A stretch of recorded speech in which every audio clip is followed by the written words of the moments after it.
Damn, that's dope. What up, everybody? That, Thanks, man. This is my first show. It's welcome to Open the Gates. On this show, we basically it's a threshold into the world of creators. And on this show, we have Brian Christgau. I'm your host, Matt Burke. And say what up to the chat, Brian, and everybody. Say what up to Brian. What up, chat? What up, everybody? Thanks for tuning in. Sweet. So, Brian, tell us a little bit about yourself, bro. I mean, for all those that don't know who you are, that may be watching. Okay. All right. I am the critically acclaimed, award-winning creator of SIX-GUN GORILLA Long Days of Vengeance. And, but by the way, I love saying that I'm an award winner. It's like some stupid award I won for writing, like when I was in at university. Right? But when I just say award winning, you just like your imagination fills in the blank. You know what I mean? You don't know what award that could be. It could be something really dope. The major award. The award I got was the Portia Dunham Award for Fiction. Very prestigious. Very prestigious. Everybody knows that one, right? Right. And although I can't honestly say critically acclaimed, because everybody seems to like the book. I've been doing it now for about what 8 years, and just released the 8th issue. And it hasn't been like an issue a year. It's been like, a couple issues, and then I've been like sort of releasing it sporadically because, of course, I'm an indie comics guy, and you have to get the funds in order to be able to do this. And then, we don't make a lot of money off these books. So then pretty much all the dough that we do make goes into like the next project. And, well, I mean, it takes time, but what can I say? I am super happy and super lucky that, that people, love my writing, and I actually have people hiring me to write for them now. That blows my mind, right? That's so like the imposter syndrome kicks in. I'm just like waiting for someone to like notice I'm not supposed to be here. any spoilerific projects you might be working on that you could maybe tell us about? Oh, and if not, that's cool too. I mean, I'm just. Well, yeah. I mean, next year is going to be interesting. Next year is going to be interesting because there's going to be the Blood Hunt Doc Salem crossover, which I'm doing with my friends Simon Pothier, that's sexy Quebecois, and the equally as sexy Preston Acevedo, although he's married, ladies, so don't get any ideas. And that's going to be a real thrill. I mean, I already wrote the script. It's just a matter of them illustrating it. But that's going to happen next year, it looks like, hopefully. And then I wrote Nine Devils, which is going to be a big project for Preston, which he's planning on not illustrating but painting. Ooh, and wow. That's going to have like post-apocalyptic motorcycle gangs, demons and angels and zeppelins and all kinds of crazy shit in it, and so I'm looking forward to that. And then there's a book that I wrote under the title of Abraxas that's going to be illustrated, it looks, by Maxi Diallo. Oh, okay. Wow. Yeah. Okay. Yeah. That's the Adam Lost. And he also did the what is it? The Still Cowboy book. He did that. Jack Irons. I backed that book, man. I can't. Jack Irons. And which is terrific. And also he illustrated the story that I wrote for the Kill Journal. I remember that. Yeah, that book was excellent, bro. Let me see. Do I have that right here? I think I do. I may have to knock RoboCop over in order to get dun dun dun dun dun.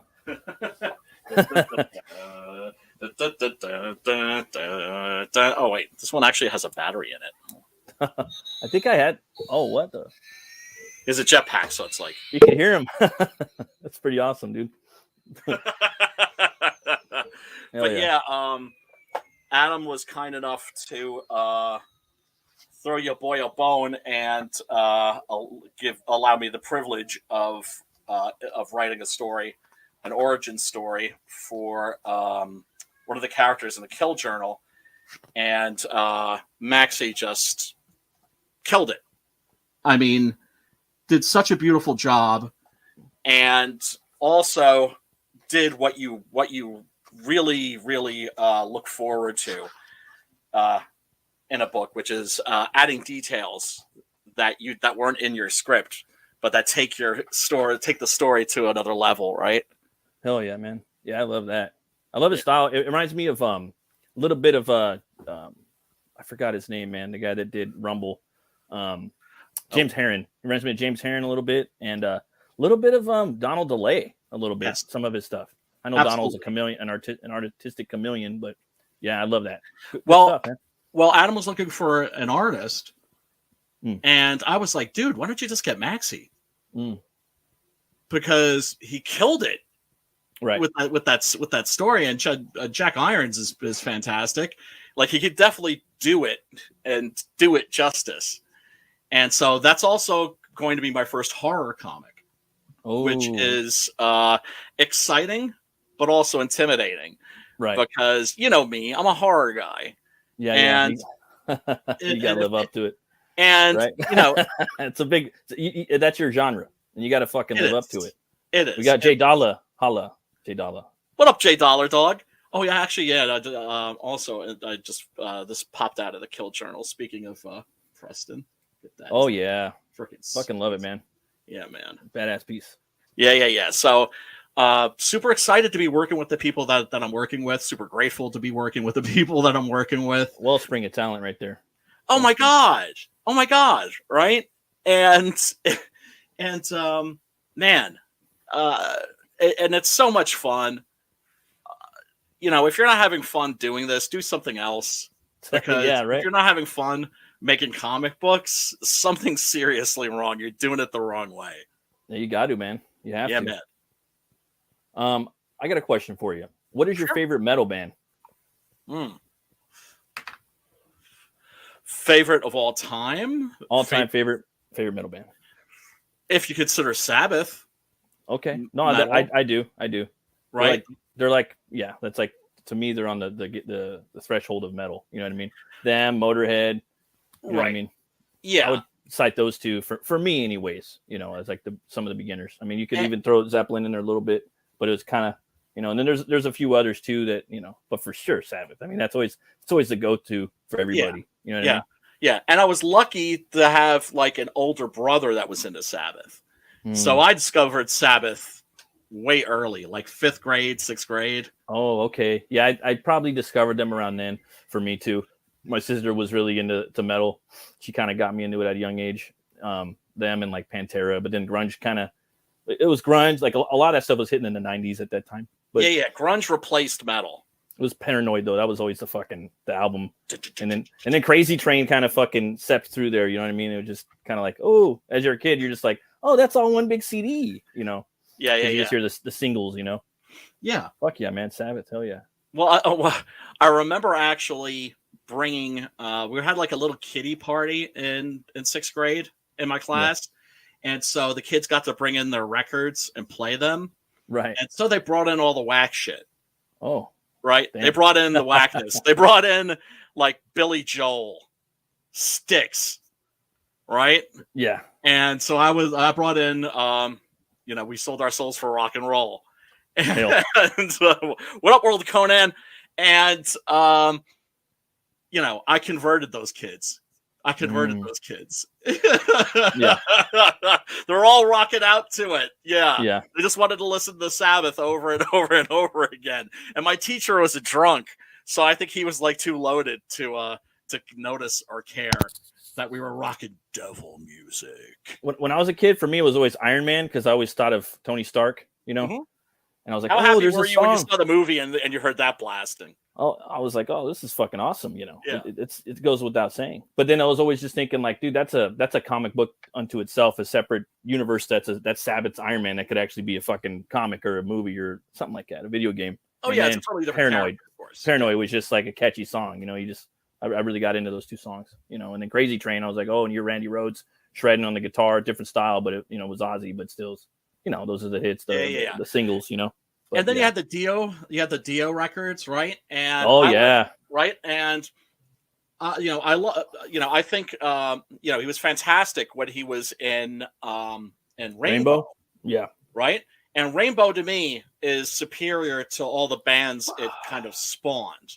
Right. Rainbow's much better than Deep Purple, I think, for instance. Right? Yeah, I'll take Rainbow over. I mean, it's just like a lot of reasons. I like his voice. It sounds really cool. And there's a lot of people that kind of sound like, like Dio, but Dio's got like a little more like umph underneath it.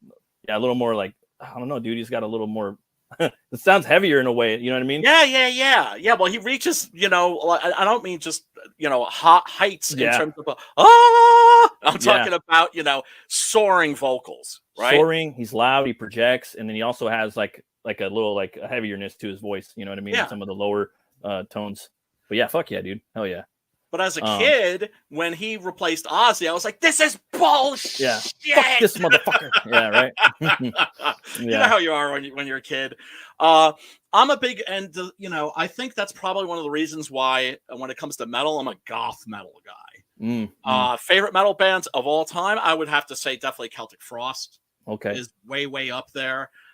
Ridiculously, probably one of the most underrated bands ever. I would say, I always said for ages that Sabbath was the most underrated band ever, but they've sort of caught up to Led Zeppelin. Yeah, they did. They're everywhere now. They're even, I think they're big. Yeah. Well, they're even bigger, I would say. Probably like right now, they're probably bigger. But Zeppelin is pretty big though with the whole Thor, like they're in a lot of movies, and Lord of the Rings coming back and people tying those two together. I mean, to me, it's like cock rock, I could never... Oh, you mean the hair or the fucking glam shit? Yeah, and just the music itself. It's just, I could never get into Robert Plant. I don't like Robert Plant. Yeah, he's all right. I don't know, man. For me, I could never get into the hair metal too much. You know what I mean? Like for me, it kind of like the two ends. I mean, here and there might be like an all right Motley Crue song, but for the most part, it's like fucking Guns N' Roses.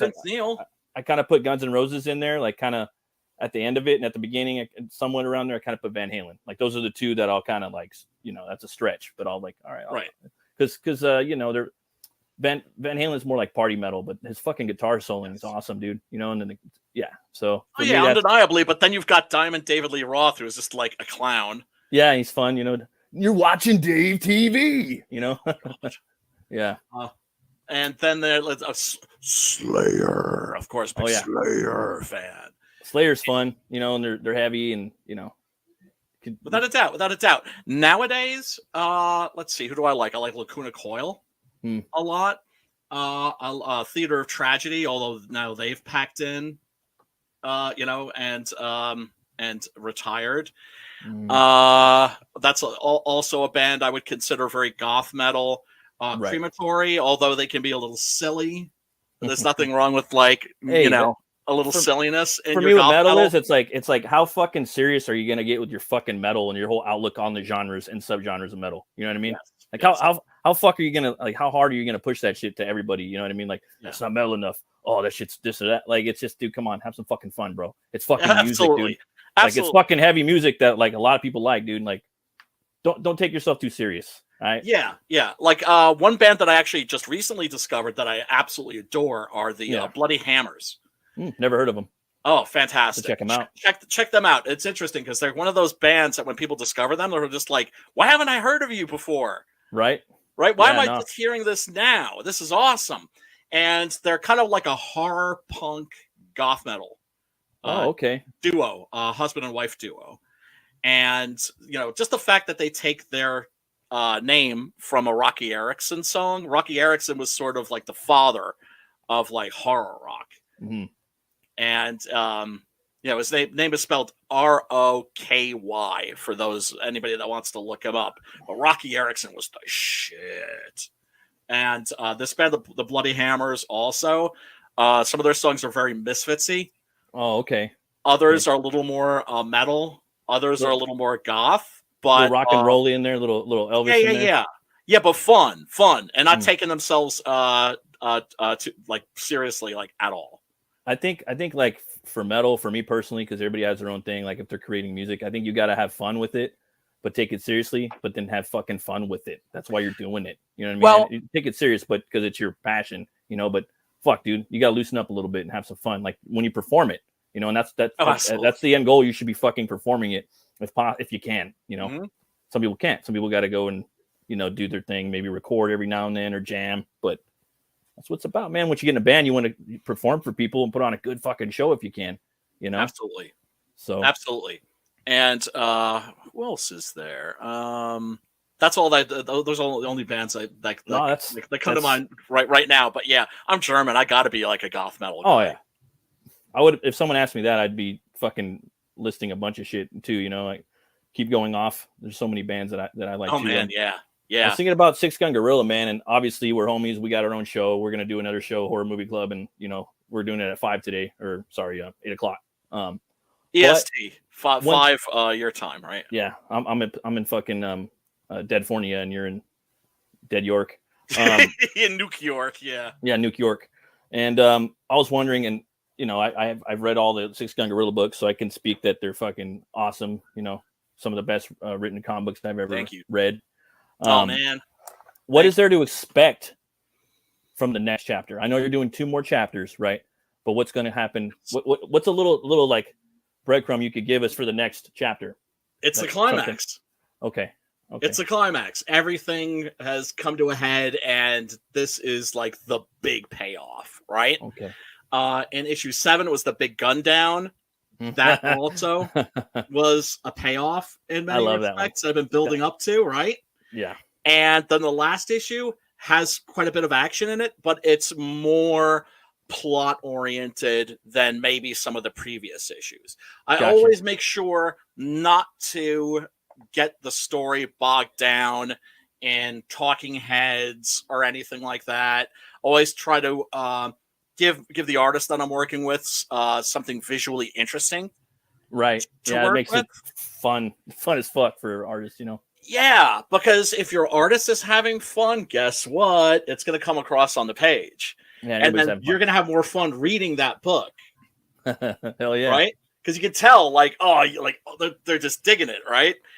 And, so 9 and 10 are both going to be, wrapping this series up. So 9 is going to be all action, and 10 is going to be mostly action, and then a denouement.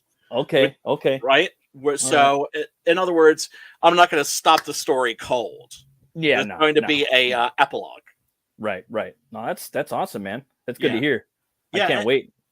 I can't wait either. That sounds I'm looking forward to it, man. I'm looking forward to it. A pistol packing gorilla on a Zeppelin. Right. Okay? Right. Enough said. Oh man. He's like swinging around. No ticket. Remember? Yeah. That's my favorite one, the Crusade. It's gonna be good. I wrote the scripts years ago, so now it's interesting coming back and touching them up, because I'm not the writer that I was. Right. When I wrote those. Who's this motherfucker? Right. Yeah. No, I same thing with me too. Like I'm not a writer either, but I do write and I do draw, and just going back and looking at certain things, and I'm like, fuck. And you're a writer. Sometimes I want to change things around. Like I already wrote a script for my next book, and as I'm going back and I'm putting the drawings to the page, I'm like, do I need that? Isn't that kind of wordy for this character? Right. You know? Yeah. I got a lot of metal fucking barbarian type motherfuckers in the book.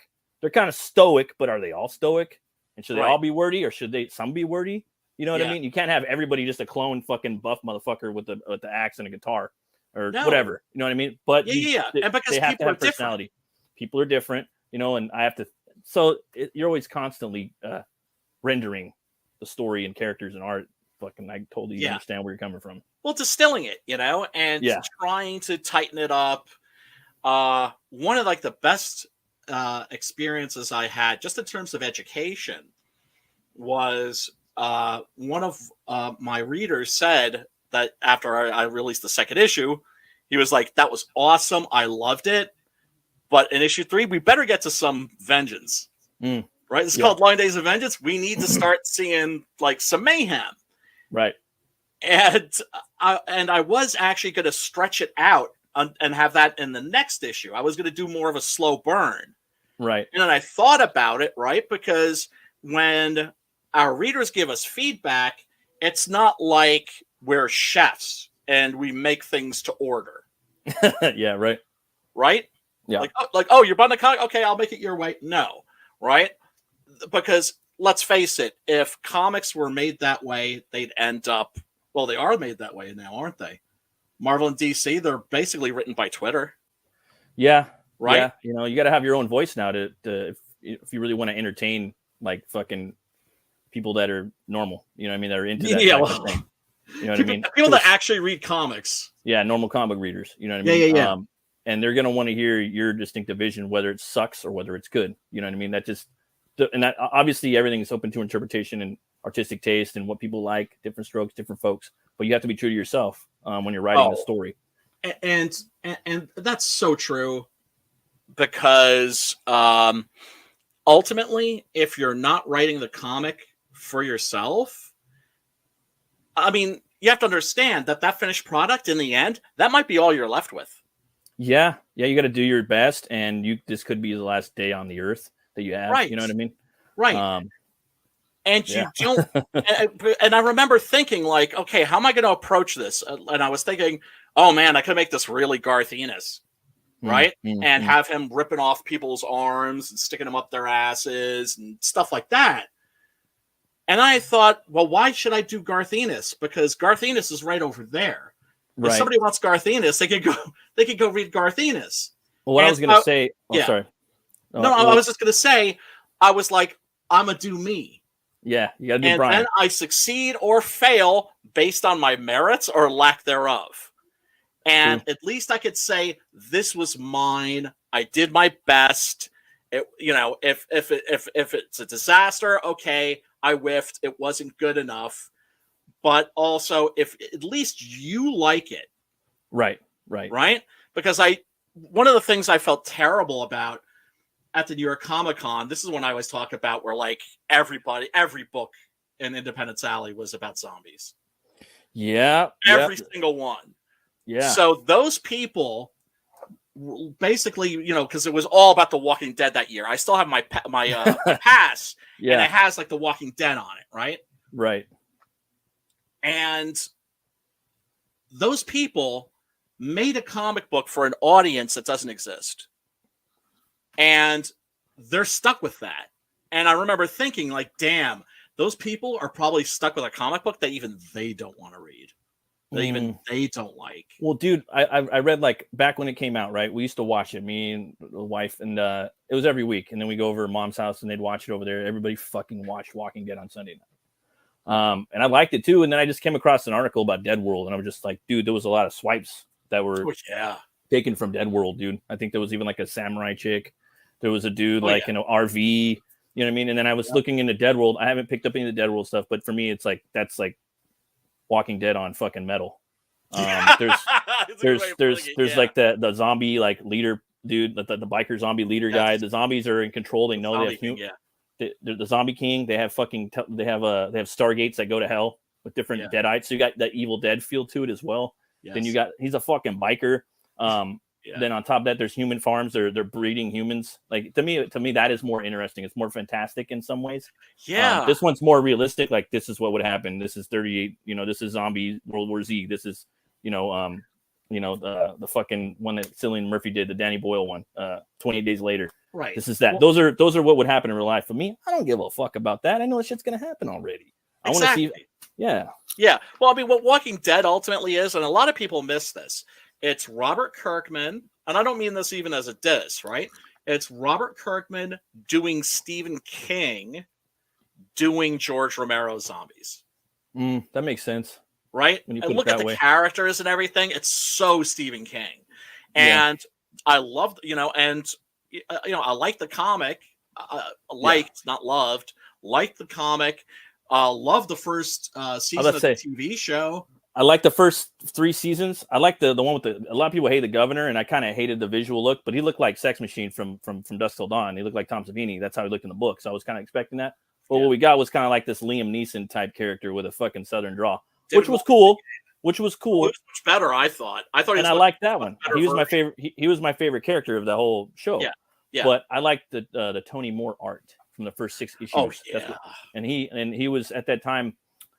He was doing Venom with Rick Remender.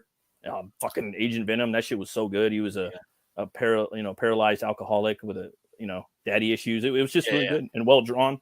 But anyways, I love Rick Remender too. And you know me, I'm like a black and white stan. So yeah, me too. I mean, for horror, it's perfect, dude. It is. It is. And so it was like a black and white zombie comic. Okay, I'll check that out for sure. Right. Then, of course, I think it suffered from the fact that, Kirkman wasn't planning ahead. He wasn't plotting.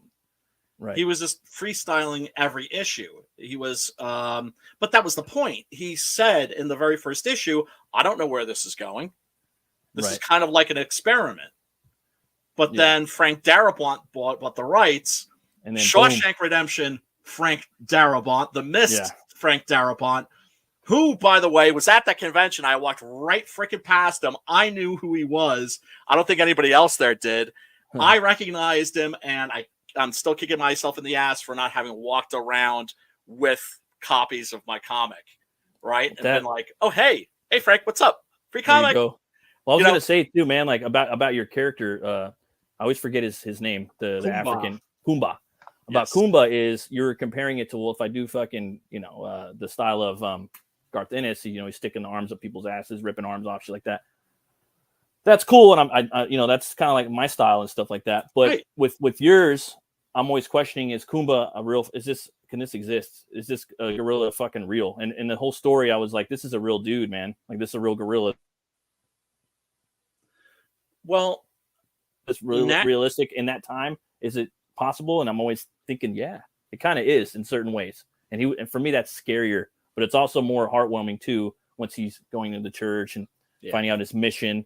To me, he felt like a real gorilla that was on the edge of or on the spectrum of becoming that much more than what an average gorilla was, but in that time, so for me, he's a really believable humanoid. Character. A lot of people say that, and that always means a lot to me because, needless to say, he was a challenge to write. Oh yeah, I fucking can only imagine. Yeah. And I was like, well, is he going to talk? I'm like, no, he's a freaking gorilla. Right. He's not going to he's not going to be talking, right? Take you out real quick if you start talking that quick, Absolutely. Absolutely. Mm-hmm. So I'm like, well, how's he going to communicate? I was like, sign language. Yeah. Right. Now it's not going to be like the sign language that Coco the gorilla uses, but he's growing up with a human sister. Exactly. Right. Yeah. And you know how like even twins will have like their own sort of like secret language, shorthand. Yeah. Right. So they're going to find a way to communicate. And there's different, there's sign language that's very simple, right? Like if I go, you go that way. Yeah. Right. Or okay. Or thumbs. Oh, wait, this is like forbidden now. I'm sorry. Right. But they're all, right. This is peace in the United States. This is FU across the pond in England. Right. So we all use sign language, and there's no reason why somebody wouldn't be able to understand some very basic sign language, or I could have him like writing something in the dirt. Yep. Right. And once I figured that out, then it was just like smooth sailing, man. Smooth sailing. And it always works. And for me, I always thought, oh man, like back when I had Disney, there was a movie with Bryan Cranston that they put out, and it was from the gorilla's perspective. It was a true story about how a gorilla was raised in like this farm, like in this mall, like zoo show. I think it was called like I forgot the name of it. My name is Jojo or something. But it's a true story, and the gorilla, they finally let him go, and he's like in a preserve in Africa somewhere, something like that. But Sam Wilson is the gorilla, so you could see him talking. He's talking to the elephant. She's dying. Bryan Cranston is like the ringleader, and he owns the little attraction. It was a great movie. It was a tearjerker. And I just kept thinking about SIX-GUN Gorilla. after reading it. But also when I was reading SIX-GUN GORILLA, I was always thinking about Congo. I fucking love that movie Congo growing up. It's fucking it's terrifying. Underrated. Well, I love the gorillas at the end, dude. I love those gorillas. It's got Bruce Campbell. I love those gorillas at the end, though. They're the fucking guard dogs, and they're brutal and scary, and they're just they're horrifying. You could have done a lot with that movie. You could have done even more, but it's got that more Indiana Jonesian feel to the movie, which I always think is kind of cool. But it's not the adventure, like The Mummy and shit like that. I love those adventure horror movies. I even like Jungle Cruise a little bit. Well, I mean, the original novel Congo, it's more obviously a pulp novel, right? Okay. Michael Crichton was very much a pulp guy. Yeah. And Eaters of the Dead, which was turned into the 13th Warrior. Yeah, Metal as fuck. Which is a lot of fun. I wish they'd stressed the fact that this was supposed to be Beowulf, the true story. Right. But, you know, it's still a fun Viking movie. That's when you read it, you're just like, oh, this is just like a straight up pulp novel. Right? And this guy loves Robert E. Howard. It's obvious. He even I think he even like dedicates it to Howard and like Lovecraft and a couple other people. And or I might be thinking of a different book. And Congo was the same thing, right? Because that's from the genre of King Solomon's Mines. Right? And the Alan Quatermain stories. Exactly. Where somebody's finding a lost city in Africa. That's where Indiana Jones got that lost city of Zinj. Zinj, yeah. So if you're not familiar with that genre and you walk into it, you might be like, what? But if you're familiar with it, you're like, oh, yeah. I love that shit, dude. That shit's awesome. I do too. You know I do too. And that's where Indiana Command Jones... of the Core. Yeah. Yeah, it's dope, dude. Yeah, and of course I love me some Tarzan. And that's ultimately what SIX-GUN GORILLA is. It's Tarzan in reverse. Instead of, I'm always amazed that people miss this too. I feel like I got away with murder here, right? I'm always waiting for somebody to be like, man, that's just Tarzan in reverse. But like only one person has gotten that so far. No, I totally get it, dude. It's fucking awesome. I wanted to share the campaign real quick if we can. Yeah, I want to check it out. It's on a pretty new crowdfunding site called Zoop. You want to talk about that real quick while I pull it up? Absolutely. Okay. I always feel like I can never give much back to the community because my artist friends can, somebody's campaign is struggling. They can bust a variant cover. They can bust some sketch cards or something like that. What am I going to do? Write people a paragraph? So what I like to do is, just little experiments, right? Like I did with Kickstarter, where I was like, okay, let me just throw my book up on Kickstarter, do zero promotion. And that way we'll find out how many customers I got just from people stumbling across it. And it ended up doing pretty well. All things considered, I ended up making $3,000. Okay, that's information I can pass on to my homies. Zoop, a lot of us have been looking at Zoop from afar and kind of going, I don't know about this. So I was just like, all right, fuck it. I'll be the first one in and we'll see what happens. And then I can report back and let people know what my experience was like. Zoop is different from Kickstarter and Indiegogo and other crowdfunding platforms in the sense that it is exclusively for indie comics. That sounds like a match made in heaven, bro. It does, doesn't it? And most of the people who are going to Kickstarter, most of the people who are going to Indiegogo, they're not looking for comic books. They're looking for gadgets. They're looking for, I don't know, cat furniture. They're looking for anything but what we're doing, right? It's a really teeny tiny percentage. So I was thinking, well, damn, that's a great idea. Everybody that's going to go here is looking for indie comics. All right, then. And we need more crowdfunding platforms. We need more options. Especially, I thought this was a really kind of a freaky coinky dink that when I launched my campaign, that was around the time that we discovered that that Indiegogo is shadow banning our campaigns. And I keep trying to explain to people, Indiegogo is not our friend. Kickstarter is not our friend. YouTube is not our friend. right? Twitter is not our friend. These are platforms that we use to build our brands. And to have one more platform can only be a good thing. And so some people were immediately pissed off, and mad, because I guess maybe they feel loyal to Indiegogo for some reason, like you traitor. And then there was the Camilla Zong thing. She's like some SJW that works there. And she's not even like one of the founders or anything like that. But they hired her at some point. I don't even know if she's still there. I don't even know who this bitch is, to be perfectly honest, aside from the fact that from what people have mentioned, right? Right. And so they're like, well, I'm not backing your campaign because she works there, like cleaning toilets or something, right? Right. And I'm just like, well, if you're not going to buy my book, I understand. That's your, that's your prerogative. That's cool. But don't not buy it because there's somebody that works there that you don't like. Right. Didn't make any sense to me. Well, you got 2 days left, man. So yeah, if you guys were on the fence about backing SIX-GUN Gorilla because you were waiting for the omnibus, it's fucking here. It's on Zoop. It only takes like maybe 3 minutes to make an account. I did it already for the Axe Wielder John campaign. I'm comics gay to the core. And that dude's not comics gay, but he's cool with it or whatever.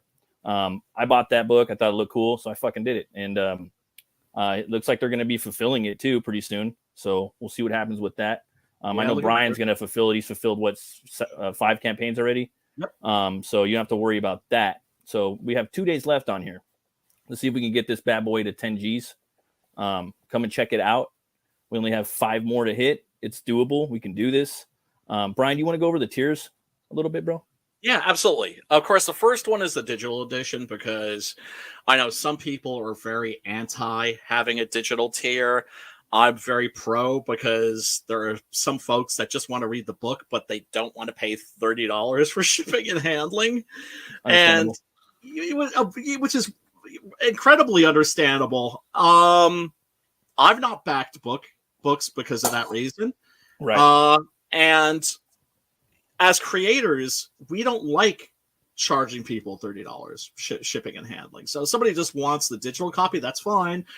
I also let people know that, if they want to pirate it, that's totally cool. That when you get a PDF from me, it belongs to you. So then you can I don't see it any different as making a copy of a CD or something like that for a friend. Right. Then someone else hears it and then might go out and buy it later or something, or at least speak kindly or fondly of your works, Absolutely. Yeah. And Marvel and DC are like, piracy is killing us. No, it's not. The only people that are pirating your comics are people that weren't going to buy them in the first place. Yeah, to make reviews on how fucking stupid they are. Yes. Pretty much. Yep. And then there's the $50 tier, and that's the big kahuna right there. That's the one I got. That's the big catch me up and everything all in one.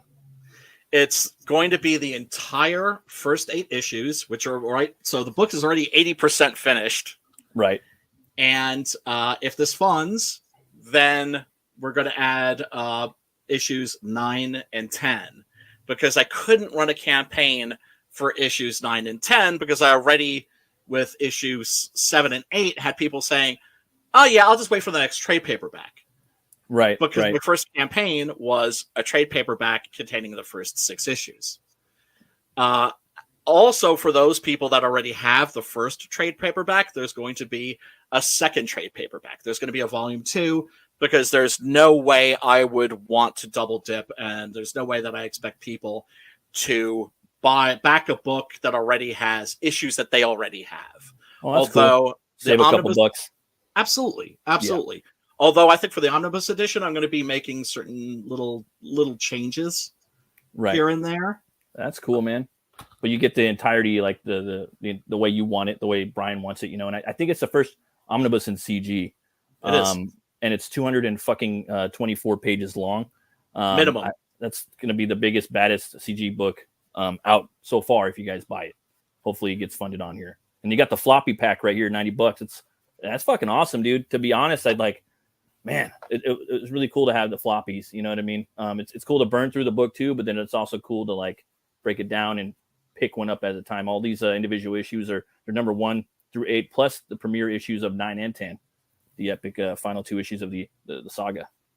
Yep. So you're gonna get you have a choice. If you're a trade paperback person, you can get the trade paperback for $50. If you're a floppy person, you can get all 10 floppies for $90. And then of course there's the combo pack, which is the floppies plus the omnibus edition. So that way, if you're a collector and you don't want to read the floppies, you want them to be like 9.5 and put them in like a hermetically sealed Mylar snug with and all that shit, acid-free backing board. That's cool. And then you have the trade paperback, and then if you just want to like read that, and wrinkle the pages or whatever, the cover, you can do that. And if you're going to buy both the floppies, the same story, as the floppies and the omnibus, I gotta throw something in there. So there's going to be a 6 a.m. sticker because it's not a CJM. It's not a CG campaign without a 6 a.m. sticker. Let's face it, right? Oh yeah. No offense to anybody that doesn't have one, right? But I'm just keeping it real. I got 2 myself. Yeah, you do, and they're badass. And let's see. And you get a fucking poster too, right here. Wanted poster, right? Yep. Yeah, and it's also going to come with a exclusive wanted poster that's going to be exclusive to this campaign and this tier. That's dope. Yeah. Damn. And if makes me want to build a bar in my house with a saloon and fucking put all these wanted posters up with these CG Western books we got. Oh man, fucking badass, man. It's I love Western comics. I always have, and I've always loved Westerns, and it's great seeing all of these Western comics, right.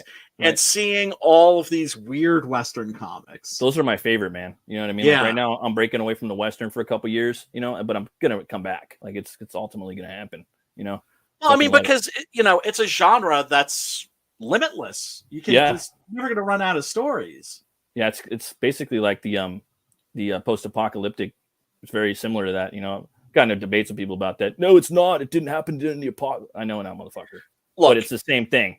There's something apocalyptic about the Italian Westerns, especially the Sergio Leone films. Those do not feel like they take place in the real world. They feel like they take place in purgatory. Or so desolate and just the fucking survival aspect of it. And nobody is safe. They will murder kids. They will murder beautiful young women. They will murder priests. Resources. Nobody is safe. Exactly. Yeah, and it's not. It bears no resemblance to the real Old West at all, right? Because it was nothing like that.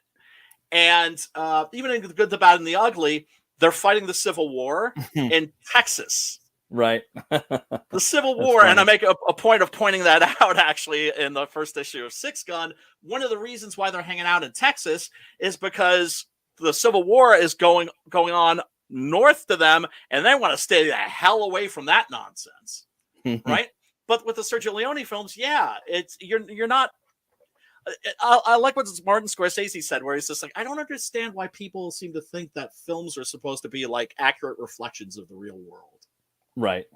I agree 100%. Then you got 20 on here. You got for 20 bones, you get issues 9 and 10. Yep. So if you already got the first 8, you can just pick those up real quick. Yep. And then you got the other tier right here. It's SIX-GUN Gorilla Long Days of Vengeance, Volume 2 trade paperback. Yes. And that's, I think I don't have that one. I had the one before that. So that's pretty cool. Yeah. So like I said, no double dipping. Double dipping. We got the trailer here. Would you like to watch it? Sure. Why not? Let's take a look at it. Yeah. Although I'm going to have to stop my camera because there's no way I'm watching myself watching my own trailer. Let's do it.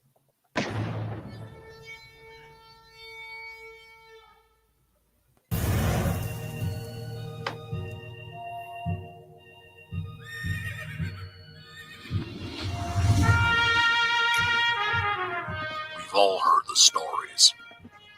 We've all heard the legends. Wyatt Earp, Holiday, Billy the Kid. Kid. But there's a secret history to the Old West. One that seems too strange to be true, but, well, we all know what they say about the truth.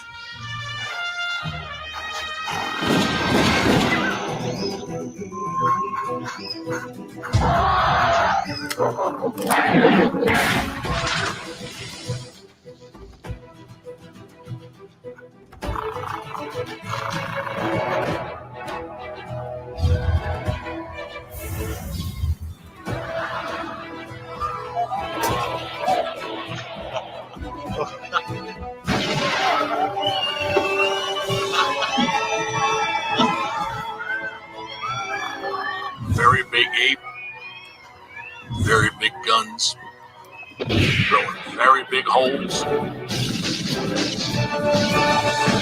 very bad people. I think the world is finally ready to hear the story of the strangest, the most startling Western hero of them all.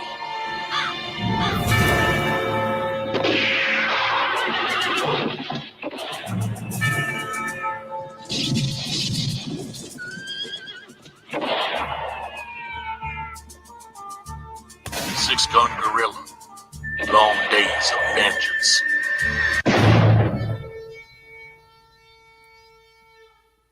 Hell yeah, bro.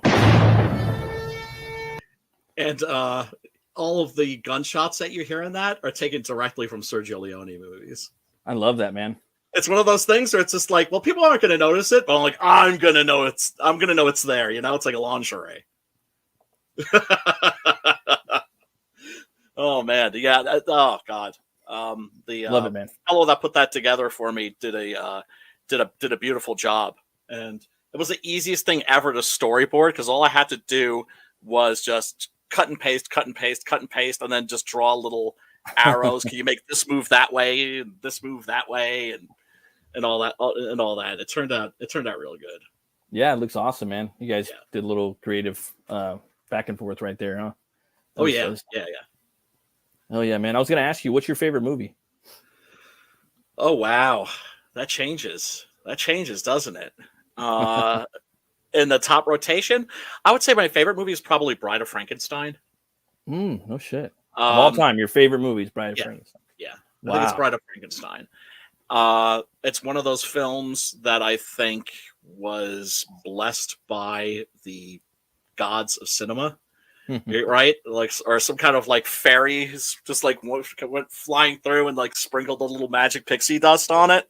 La Bella La Bette, the Cocteau version of Beauty and the Beast, that's also a favorite. That's definitely one of those movies. And then of course there's the Sergio Leone films, the Dollars trilogy, Once Upon a Time in the West, Carpenter, Escape from New York, The Thing. Boy. Hard. Yeah. You don't have one, huh? You can't have one. Then of course, the Romero films, Night, Dawn, and Day. Actually, Dawn might once again, it's just like they jockey around for position, right? Which movie have I watched the most times? Probably Night and Dawn. And in many respects, I think Dawn actually might be in the number one spot, to be perfectly honest. Dawn's pretty gangster, dude. That was the one that I always watched as a kid. Then I don't know. Then I stumbled across the Return of the Living Dead, and I was like, yeah, that movie's pretty badass. That was always my favorite zombie movie. But for a while, it was Land of the Dead. I like that one a lot. Everybody hates that one, and I really like it. I don't hate it. I just think that it's I don't know. It's very, very flawed. Yeah. Oh, yeah. And then there's also the remake by Tom Savini of Night of the Living Dead. I saw that one first. Saw it in the theater, bro. Really? Yeah. And man. The only reason why I even gave it a chance was because it was produced and written by Romero. Yeah. And one of the reasons I loved it was because it assumed that you already knew Night of the Living Dead inside and out. Right. And so, it would take these sharp left turns when you were expected to turn right. I was like, I see what you're doing here. Yeah, I like that movie a lot. And Time's been very kind to it, too. It sucks that, it came out when they weren't preserving all of the gore that they cut out, and thinking like, oh, well, we'll put this will be on the director's cut. This will be on the extended edition. So we lost all those like sweet headshots and everything because, of course, they had to tone down the gore for an R rating. Yeah. That always sucks. Yeah, it does. It does. What's this right here? Fistful of Dynamite. That's a good one. Yes, World Conan, Fistful of Dynamite, very underrated Leone movie that always gets left out. Fantastic movie with James Coburn. Yes, it is, but it's not one of my favorites.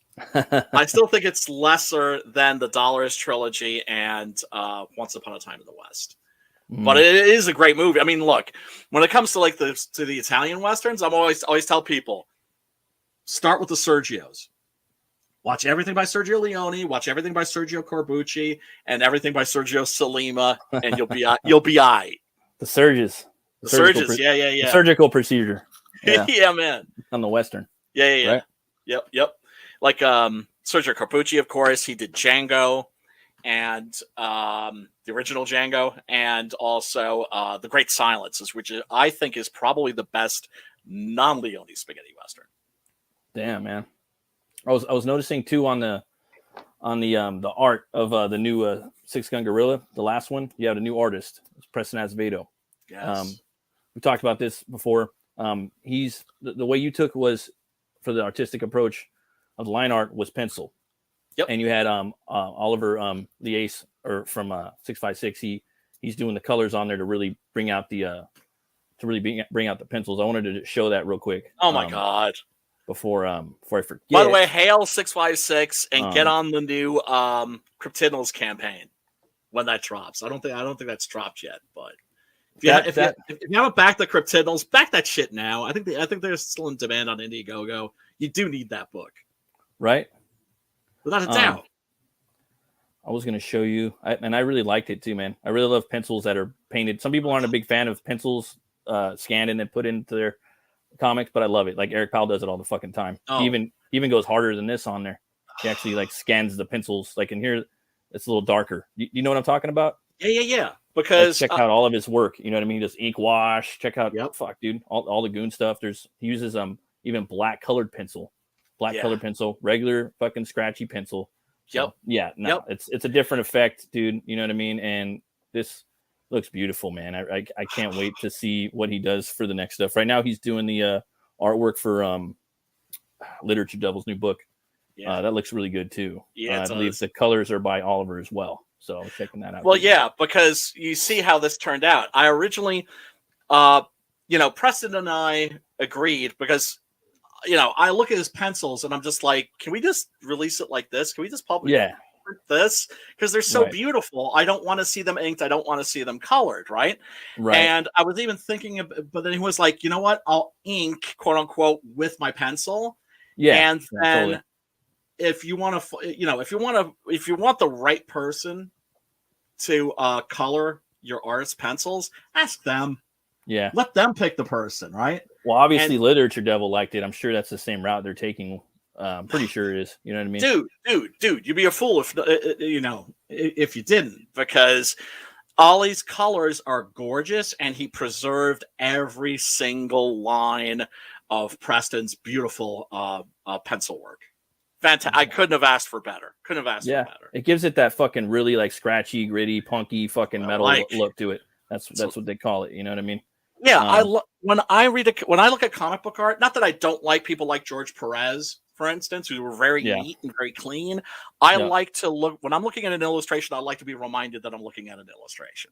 I like to see the human hand, so to speak. Yeah. Well, like they have the new AI art now. I think that'd be cool for writers. Me, I think it's fucking horrible, but it's cool for writers or someone that wants to bang out a story and get the shit in there.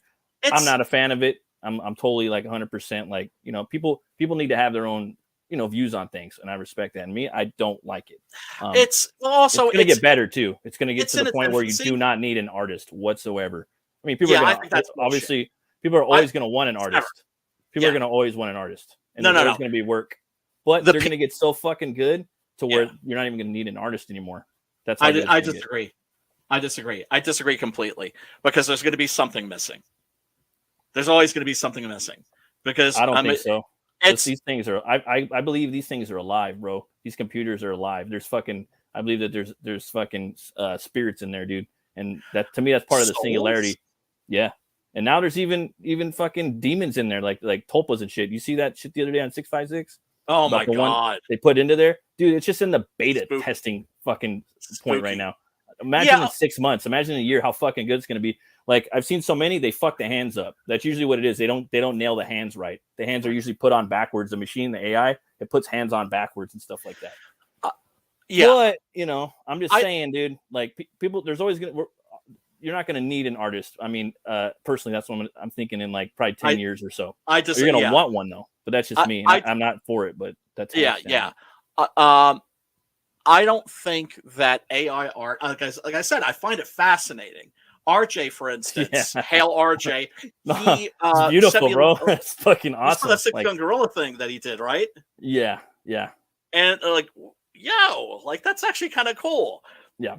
So I think AI art is interesting. I think it's obviously in its infancy, but you're never going to be able to replace real artists. And it's kind of like the people who say that if you put a bunch of monkeys in a room and have them all banging on typewriters, eventually they'll create the complete works of William Shakespeare. Bullshit. I call bullshit, right? On that, certainly. And I think that it's the same thing with art, because I think that I do believe that you need a soul there. I do believe that. Have you ever seen a monkey, have you ever seen a group of monkeys put together artwork like that? No. I mean, look, I got a painting upstairs. They do paint. They do paint. But they're not drawing comic books, and they're not building bridges and skyscrapers. They're building worlds with these things, dude. Like it's getting to that point, dude. Like you're only going to need to ask for one frame, one panel at a time, dude. You know what I mean? You could be right. I could be wrong. Give me some McFarlane mixed with a little bit of Simon Bisley. Give me a Viking, a Viking, something. You know what I mean? And then it'll spit it out. You know what I mean? Riding a tricycle or something, and then boom, it's got it. The one thing that excites me is the idea of doing like computer animated, like they were going to do a computer animated movie that was going to be like I think sequel to Bride of Frankenstein that was going to have the Wolfman in it, right? And they were going to cast Boris Karloff and Lon Chaney Jr. and all these other actors with deep fakes and stuff. Now that I think is possible, and I would watch the shit out of that. I will watch it. It's a little morbid, but I would still watch it. I don't think so. I actually think it's kind of beautiful. I actually think it's kind of like keeping them alive in a way, right? It is for sure. Right? I don't see it as like grave robbery. I can understand why somebody would, though. I do. I think it's grave robbery. But personally, that's just me. I mean, like, unless they signed off on it. Like, yeah, dude. What about deep fake Charles Bronson? Are you talking about the dude over on the east, over on the fucking? Yeah. I'm forgetting his name right now. What is he? Russia or Ukraine or something like that? I think I forget. I think he might be like Yugoslavian or something that, or Latvian, or I have no idea. But yeah, that's some funny shit, man. But I mean, it gets to the point to where like you've been dead for so fucking long that it's like your face is kind of public domain at that point. In some degree, you know what I mean? Yeah.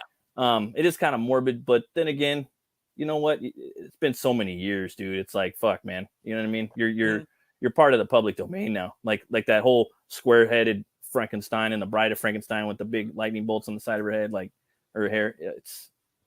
I don't know, man. It's iconic. It's an iconoclast. Both of them are. You have to start from that before you build from anything else, or at least acknowledge it from there. If you're gonna come in and, all right, how am I gonna make my Frankenstein look different? You'd probably look at that, and then you would read Mary Shelley's Frankenstein, and then you would compile stuff, and then you'd probably come across different comic books and other movies, some Hammer, Kenneth Branagh. Well, I mean, like I read a screenplay that was written by Kurt Siodmak, who wrote a lot of Universal monster movies, including The Wolfman, and it was a script for Dracula versus the Wolfman, and it was okay. excellent. And so that never was filmed. Well, that's the sort of thing I would love to see somebody do with computers or computer animation. Although I think combining that with live action, like they did it with Peter Cushing in Rogue One, it's the uncanny valley thing. And then I saw the actor that they used; he looked enough like him. Just why didn't they just it was almost enough of a deep fake just using that, if they just used that guy. So I think you got another backer, Brian. Did I? Were you at 92? Think so. You're at 93 now. Oh, nice. Oh, hell yeah. Thank you. So thank you, whoever's watching. You're fucking awesome. Thanks Yes, for backing. If you can, share it out. Let people know. That'd be cool too. You don't got to, but I always like to do that personally. Helps build the hype machine, Yeah, it does. Brian, I got to ask you another question, man. What's your favorite beer? I mean, you being German and all, it's either going to be an easy one or a hard one. Oh, my favorite beer. Once again, because once I got on the right psych meds, my appetite for alcohol just disappeared. Well, I seen you with some bomb ass Herradura or Hornitos the other day, right? For Tommy Mark's closeout. Yeah. Right. Well, I mean, that doesn't mean I don't get drunk, but I'll still have a drink, right? Yeah. And totally. That's how I am now, dude. I just drink I like Warsteiner. I love Warsteiner.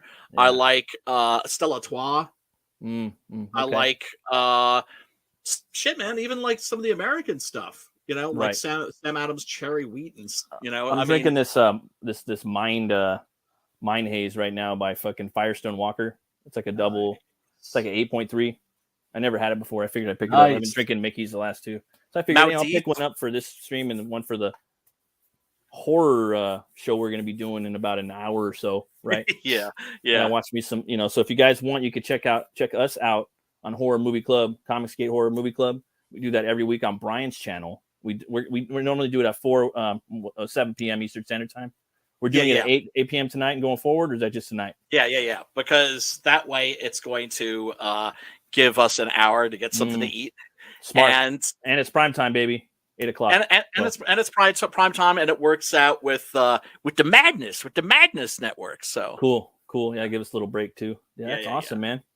Yeah, thank you so much for having me, brother, man. For sure, man. For sure. And if you guys want, you can check us out there. We're doing Terrifier 1. Terrifier, and we'll be talking about that a little bit tonight.